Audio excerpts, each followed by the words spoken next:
আমি দুই একটা বলার চেষ্টা করব। এক নম্বর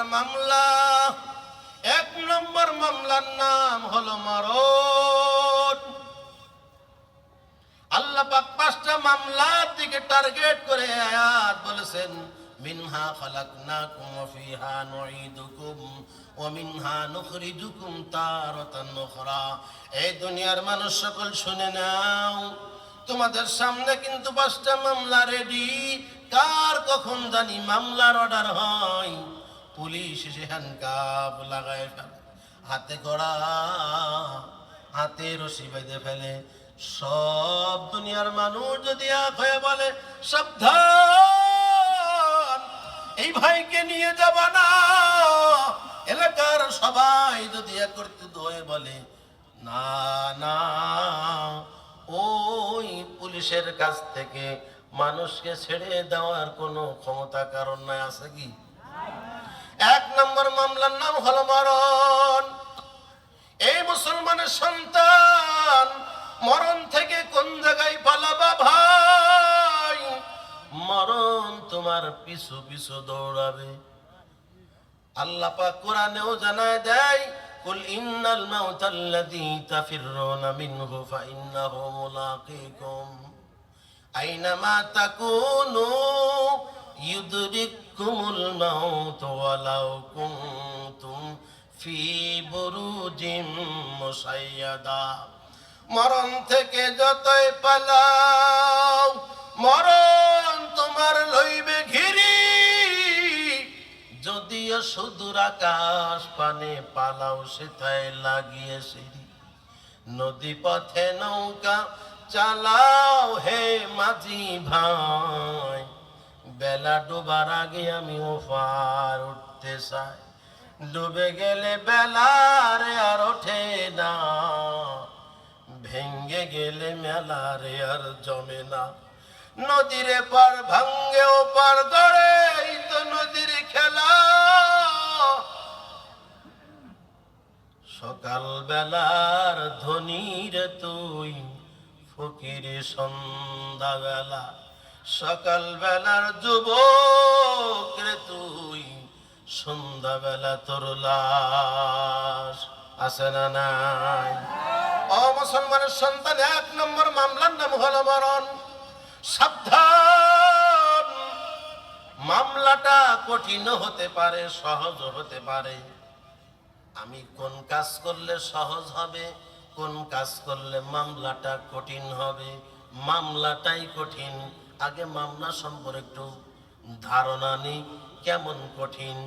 নবীর কাছে জিজ্ঞাসা করা হয়, ও পয়গম্বর, আপনি তো মরণ গ্রহণ করেছেন, আপনার কাছে এই মামলাটা কেমন লাগছে? নবী চোখের পানি ছেড়ে দিয়ে বলে, ও দুনিয়ার মানুষ, শুনে নাও, আমার কাছে এই মামলা কেমন কষ্ট লাগছে জানো? জীবিত একটা ছাগল জবাই না করে ওর গলায় রশি বেঁধে যদি গাছের সাথে ঝোলায়ে ওই ছাগলের গা থেকে, শরীর থেকে যদি চামড়া টেনে টেনে বাহির করা হয়, বলো তো কেমন কষ্ট হবে? মানুষগুলো জবাব দেয়, অনেক কষ্ট হবে। ছাগল ডাকতে থাকবে, মালিক রে, ও আল্লাহ, তোমার বান্দার হৃদয়ে একটু ভালোবাসা দাও, আমারে জবাই না করে আমার গাত থেকে চামড়া চলে একটু দয়া দাও। নবী বলেন, আমার কাছে মরণের মামলাটা এর থেকে মারাত্মক কষ্ট লাগছে। এই মুসলমানের সন্তান, একটা নবীর কাছে যদি এই মামলা এত কষ্ট হয়, বলো আমার আপনার মরণটা কেমন জানি কষ্টের হবে।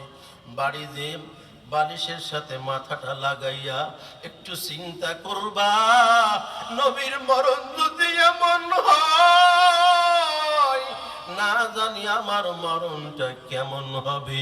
এই মুসলমানের সন্তান, মরণটাই মামলাটা সহজ হবে কি করে? বিশ্ব নবী, রহমতের নবী, মায়ের নবী আমার নবী বলেন, উম্মত, আমি একটা আমলের কথা বলে যাই,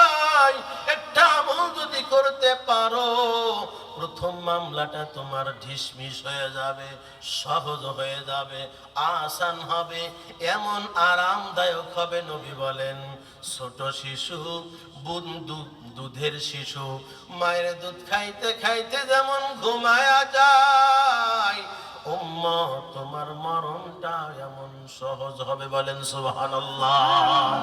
এই আমল করতে রাজি কে কে? হাত তোলেন। আল্লাহু আকবার, আল্লাহু আকবার। আল্লাহ কবুল করবেন, আমিন। সবাই ডরায়, সবাই ভয় পায়, মামলা তো রেডি, মামলা সহজ হবে কি করে হুজুর? এই আমল বলেন, কঠিনের তো প্রশ্নই নাই, সহজের আমলটা একটু বলে দিন হুজুর।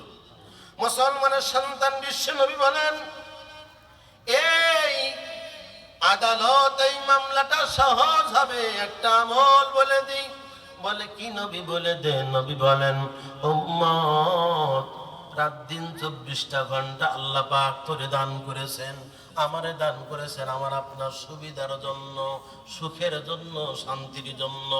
24টা ঘন্টার মধ্যে আমার আপনার মালিক আল্লাহ 5টা বার মহাব্বতের নজর দিয়ে ডাক দেয়, আয় বান্দা আয়, আমার কাছে আয়, আমার সাথে একটু কথা বল বান্দা, আমার ভালো লাগে না, আমার সাথে একটু কথা বল। এমন করে করে আল্লাহ পাক 5 বার মহাব্বতের নজরে বান্দা ও বান্দিকে ডাক দেয়। বলেন কয়বার? বলেন কয়বার? 5 বার ডাক দেয় আল্লাহ, ও বান্দা আয়, আমার ডাকে সাড়া দে। ফজরের সময় আল্লাহ পাক বলেন আসসালাতু খায়রুম মিনান নাওম, ঘুমের থেকে নামাজ ভালো, আর ঘুমাইও না, ঠিক মতো পড়িলে নামাজ জান্নাত তোমার ঠিকানা। ঘুমের থেকে নামাজ ভালো, আর ঘুমায়া থাকিও না, ঠিক মতো পড়িলে নামাজ জান্নাত তোমার ঠিকানা। বলেন সুবহানাল্লাহ। নবী বলেন উম্মত 5 বার আল্লাহ ডাক দেয়, আয় বান্দা আমার কাছে আয়। আল্লাহর কাছে যাইতে হলে যাই নামাজে দাঁড়ানো লাগবে, আল্লাহর সাথে কথা বলতে হলে যাই নামাজে দাঁড়ানো লাগবে। দাঁড়ায় বলবে আল্লাহু আকবার, আল্লাহ পাক সব শুনবে। আলহামদুলিল্লাহি রাব্বিল আলামিন আর রহমানির রহিম মালিক ইয়াউমিদ্দিন, আল্লাহ পাক প্রত্যেক ডাকে সাড়া দেবে। বলেন সুবহানাল্লাহ। মুসলমানের সন্তান, 1 নম্বর মামলা যদি সহজ করা লাগে তাহলে আমল হবে 5 বার মালিকের ডাকে সাড়া দিতে হবে, 5 বার 5 ওয়াক্ত নামাজ পড়তে হবে, আল্লাহর কুদরতি পায়ে সিজদা দিতে হবে, মালিককে খুশি করতে হবে। নবী বলেন 5 ওয়াক্ত নামাজ যদি আমি আমার আল্লাহর রাজি আর খুশির জন্য বান্দা পড়ে, শুনে নাও তোমার প্রথম নম্বর মামলা মরণটা একেবারে সহজ হবে। বলেন সুবহানাল্লাহ। 1 নম্বর মামলা এত বিস্তারিত বলার সময় নাই, শেষ হবে না। 2 নম্বর, মুসলমানের সন্তান মরণ হয়ে গেল, আজ পর্যন্ত দেখা যায় নাই মা তার সন্তানটা আদর করে যত্ন করে বলে বাবা তোকে কবরে রাখবো না, তোর ঘরের ভিতরে রাখবো। আজ পর্যন্ত এমন মা পৃথিবীতে জন্ম হয় নাই, এমন বাবা পৃথিবীতে জন্ম হয় নাই, এমন আপনজন পৃথিবীতে জন্ম হয় নাই। মরতে দেরি, আমাকে আপনাকে বিদায় দিতে দেরি না। কথা বলেন ঠিক না বেঠিক? মরণ হয়ে গেল, আল্লাহ পাক বলেন বান্দারে মরণ শেষ না, 1 নম্বর মামলা শেষ না। ওয়াফিহা নুঈদুকুম, যেই মাটির পরে বসে আছো ওই মাটির ভিতরে আমি আল্লাহ পাক ডাক দিব। কিসের মাধ্যমে? মরণের মাধ্যমে। মরণ হয়ে গেল, তোকে আর পৃথিবীর জমিনেতে রাখবে না, ওই 3.5 হাত মাটির ঘরে তোরে ডাক দিবে। কয় হাত? আপনাদের দেশে মনে হয় 5 হাত দেয় বড় লোকের, আর গরিবের হলো 3 হাত, আর এতিমের হলো 3.5 হাত নাকি? গরিবের সন্তান তারও 3.5 হাত, বড় লোক তাকেও 3.5 হাত, চেয়ারম্যান যদি মারা যায় তারও 3.5 হাত, এমপি যদি মারা যায় তারপরও তার 3.5 হাত। আমি গরিবের সন্তান, আমু মরে গেল আমার কয় হাত? 3.5 হাত। মাটির ঘর, কারো আপন কারো পর, কারো বা হবে জাহান্নাম, কারো বা হবে ফুলেরই বাগান। আরে আমার কথা না রে মুসলমানের সন্তান, নবী বলেন হাদিসের মধ্যে, মনে মনে চিন্তা করতে, হুজুর গজল বলতেছেন, কারণ কি? এটা গজল না, নবীর কথা বলতেছি। ক্বালান নবী সাল্লাল্লাহু আলাইহি ওয়াসাল্লাম, আল কবরু রাউযাতুম মিন রিয়াদিল জান্নাহ আও হুফরাতুম মিন হুফারিন নার। নবী বলেন, উম্মত, 3.5 হাত মাটির ঘর, কারোর জন্য জাহান্নামের গর্ত, কারোর জন্য ফুলের বাগান। ও মুসলমানের সন্তান, এই 3.5 হাত মাটির ঘর যদি আপনি ফুলের বাগান বানাইতে চান, ও মুসলমানের সন্তান, গুনাহ করিও না রে বাবা, গুনাহ করিও না, গুনাহ করিও না। গুনাহ ছাড়া যদি কবরে যাও, তোমার কবরটা জান্নাতের বাগান হবে। আর যদি গুনাহ করিয়া কবরে যাও, আল্লাহ পাক মাটিরে বলবে, মাটি চাপ দে, ও মাটি তোর যত শক্তি আছে 2 পাশে চাপ দাও। নবী বলেন, 1 যাররা গুনাহ নিয়ে যদি কোনো উম্মতি কবরে যায়, ওই কবরের 2 পাশের মাটি এমন চাপ মারবে, চাপের কারণে পাঁজরের হাড্ডিগুলো ভেঙ্গে চুরমার হয়ে যাবে। ও মুসলমানের সন্তান, একটু কি মনে পড়ে না ওই কবরের কথা? একটু কি মায়ের কথা মনে পড়ে না যে ওই মা কবরে ঘুমান্ত? একটু কি বাবার কথা মনে পড়ে না ওই কবরে ঘুমান্ত?